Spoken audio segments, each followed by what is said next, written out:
guys, welcome to Open Up Platform for Getting Psychoeducated, and today we are at the third video of the depression series. So in the last two videos we have talked extensively about the causes of depression, the symptoms of depression, and how you can identify a person going through depression.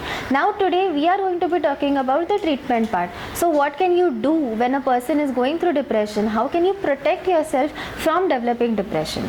Now since I have previously made two videos about treatment, that is psychopharmacological treatment and therapy in the previous two videos, I am sure all of you have some idea about what to do when you are going through depression or when someone close to you, your loved one, is going through it. Now today, I just give a recap of the same. So you know that you give antidepressants. So the first thing to do when you realize that you are going through depression or somebody close to you is going through it, the first step to take is that go to a psychiatrist, meet with a psychiatrist and get the prescription medications that he or she is giving to you. Now these medications, as you know, they will set right the balance in your brain with respect to neurotransmitters, and you will immediately feel a betterment in the symptoms that you are feeling. Then comes the therapy part. Now in therapy with people with depression, a very key thing that needs to be done is that you cannot minimalize what they are going through. So if you are trying to tell them ki don't feel so, or as a therapist I do find this problem many times, that when I am trying to explain to my patient that what you think is going to matter a lot in getting you out of this episode, and you are the controller of your thoughts and your emotions, they often feel that I'm minimalizing it and I'm placing the blame on them. So that is when I have to really make it clear that I am not saying that you are depressed because of you, but then definitely you yourself are also playing a huge part in getting yourself depressed. Now this, how you convey this with how much sensitivity you can tell this to the patient is very important. People with depression, when they generally come to you, they are at a rock bottom. So they do not have any kind of positivity. They are really upset. They are very low, and they have a very hopeless view towards the world. Like I have covered the points in the first video. So getting them started from that point is it's very difficult, but it is very important. So generally when I start my sessions, I generally explain the causal link between your thoughts, your emotions and your behaviors, and then I try to tell them that if you change your thoughts, that is how you will be able to change your emotions, and then if you change both of these things, then eventually you will be able to change your actions, and then the whole thing gets set right once again. So I use many worksheets, I use many exercises in therapy, and of course I cannot disclose any client details to you, but then I have seen many patients who get depressed because of interpersonal conflicts with some others, because of their personal expectations and their personal failures that they feel they have gone through. So targeting these things is very important. Helping the patient make peace with those things is very important. And many a times interpersonal relationships, interpersonal strains between relationships, once they are resolved, chances are that the person will immediately start feeling better. Now if the depression is purely organic in nature, so when I say organic, I mean that it is mostly because of the biological causes, then that is the time when medications act as a showstopper in that treatment, in the sense that medications really, they are the only thing that the person requires, because there is no other thing per se. So I remember that my mom had a friend who had everything going really well, and there were no stressors in her life, but then she had tried committing suicide twice, and when she was asked why she did that, she said that I got a very huge impulse from within that I don't want to live anymore. So there were no triggers as such that could be found in her case. The only thing that was very predominant was that she had a genetic predisposition toward depression. So in cases like these, mostly the focus is on medications. But then in cases where as a therapist you realize that the patient is going through a lot of irrational beliefs, the patient has many negativistic ideas about himself or herself or others, that is when the therapy part really becomes important, because the therapist has to uplift the patient to a better functioning level.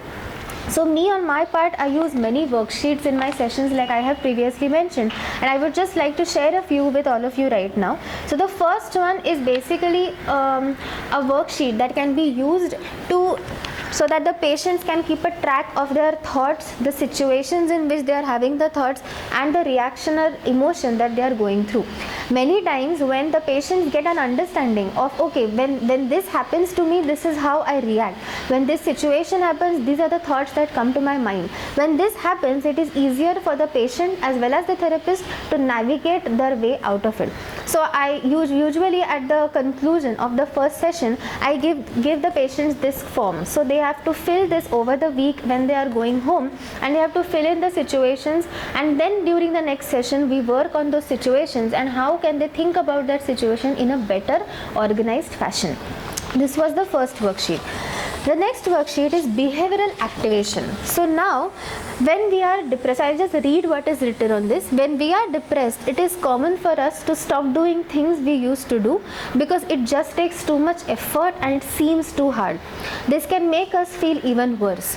Write down some of the activities that you used to do but have been avoiding recently. So this worksheet actually gives the patient a very clear idea of all the activities that they once enjoyed to do but then now have stopped doing due to some reasons, and then place the activities in your list into order of difficulty. So when the patient says ki Mala, it's just too hard for me to do these activities, you ask the patient to segregate those activities in either the most difficult, medium difficulty and the easiest. So as a therapist, you start with the easiest activity. So you ask the patient ki theek hai, right now we won't touch these activities, let us start with the easiest activity that you yourself has rated, and then we'll see how you feel.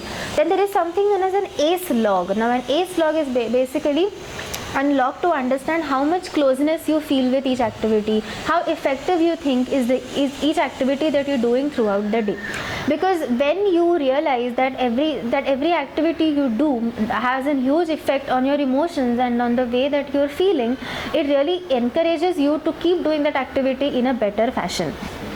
The last worksheet that I have for today is a simple daily monitoring form. So it is basically just a timetable which the person can follow. So there is a complete stop. People who are severely depressed, there is a complete stop in their activities. So they might just spend their days and days together in bed if there is no one there to drag them out.